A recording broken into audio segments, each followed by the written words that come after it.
இது ஆசியாவின் சமைத்து அசத்தலாம்.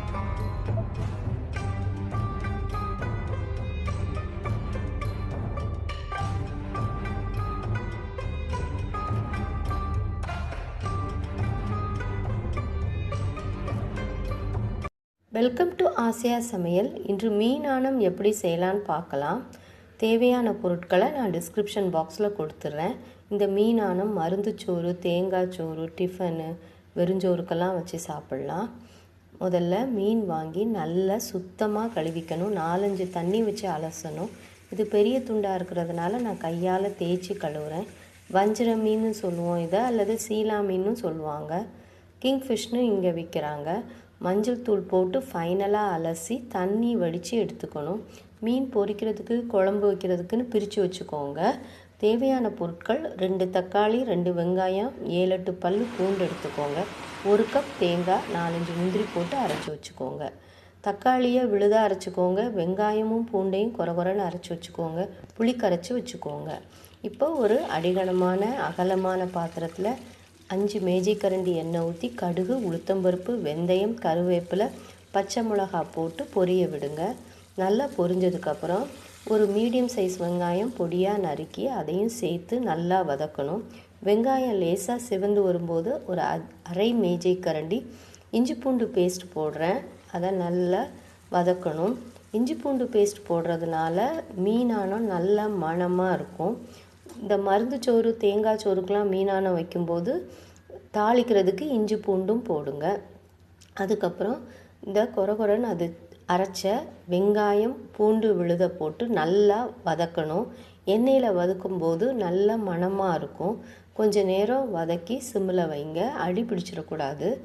இப்போ வெங்காயம், பூண்டு வதங்கினதுக்கப்புறம் நாம் அரைச்சி வச்ச தக்காளி விழுத சேர்த்து நல்லா வதக்கணும். தக்காளி, வெங்காயம், பூண்டு எல்லாம் சேர்ந்து நல்லா வதங்கி வரும். வதங்கிறதுக்கு கொஞ்சமாக உப்பு சேர்க்கணும். உப்பு சேர்த்து நல்லா பெரட்டி விடணும்.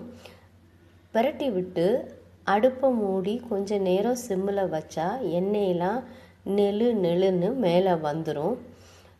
மேலே வந்ததுக்கப்புறம் தான் நம்ம மசாலா சேர்க்கணும். பாருங்கள், நல்ல எண்ணெயெல்லாம் மேலே வந்துடுச்சு. இப்போ தேவையான அளவு மிளகாய்த்தூள், மீன் மசாலாவும் சேர்த்துடலாம். நான் கொஞ்சம் அதிகம் செய்கிறதுனால அதிகமாக மசாலா சேர்க்குறேன். நீங்கள் உங்கள் அளவுக்கு தேவைக்கு சேர்த்துக்கோங்க. நல்லா மசாலாவை பெரட்டி விடணும். வெங்காயம், தக்காளி, மிளகாய்த்தூள், மசாலாத்தூள்லாம் சேர்ந்து நல்ல கூட்டு மாதிரி வரணும். இப்படி பெரட்டி விடுங்க. பெரட்டி விட்டு அடுப்பை சிம்மில் வச்சிங்கன்னா 2 நிமிஷத்தில் எண்ணெய் லேசாக மேலே வரும். அப்புறம் நம்ம புளியை விடணும். புளி கரைசல் 2-3 கப் தண்ணி ஊற்றி கரைச்சி வச்சுருக்கேன்.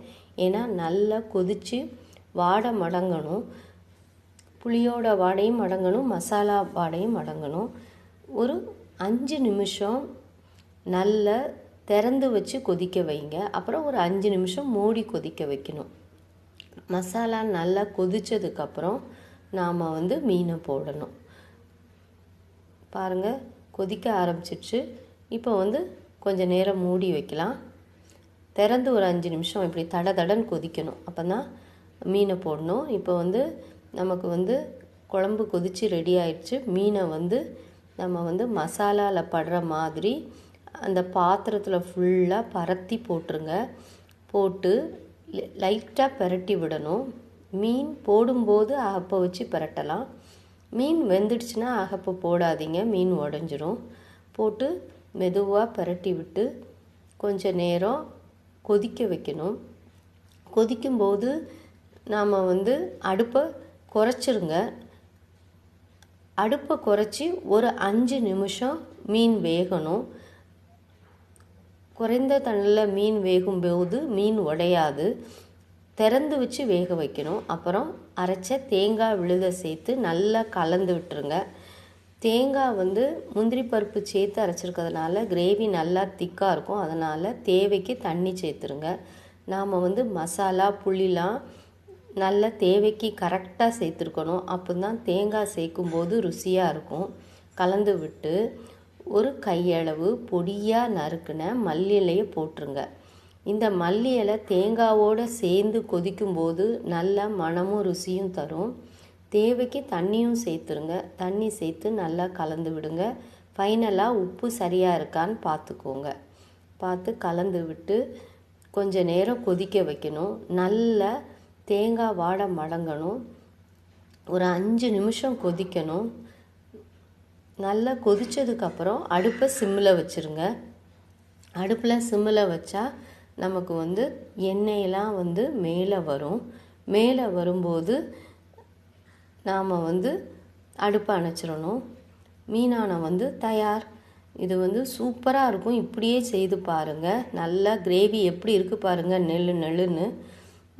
இதனை தேங்காய் சோறு, மருந்து சோறு, வெறும் ரைஸோடையும் பரிமாறலாம். டிஃபனுக்கும் சூப்பராக இருக்கும். நீங்கள் இதே மாதிரி செய்து பாருங்கள். பிடிச்சிருந்தா லைக் பண்ணுங்கள், ஷேர் பண்ணுங்கள், கமெண்ட் பண்ணுங்கள், சப்ஸ்கிரைப் பண்ணுங்கள். தேங்க்ஸ் ஃபார் வாட்சிங்.